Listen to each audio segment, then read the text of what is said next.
Ding nang Father Lhingneihlam in the Kala Sain Sai Ru Ka song song te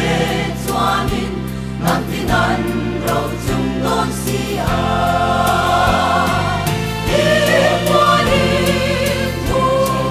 chu Puanin mun chu zau zo Puanin chu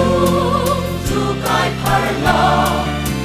Sri ten chu ti se la Mai dar sao don si a Lao su lal pan na shuai se lam che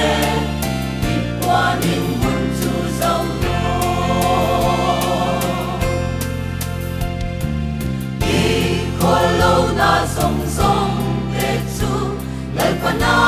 she reng to lo fa Nol nu pai nu ko le Otuna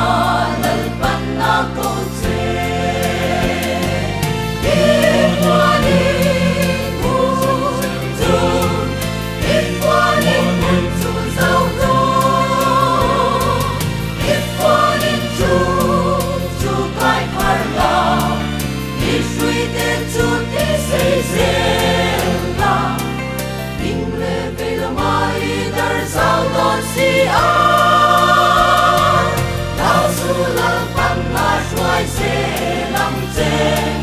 Di Puanin mun chu zau ro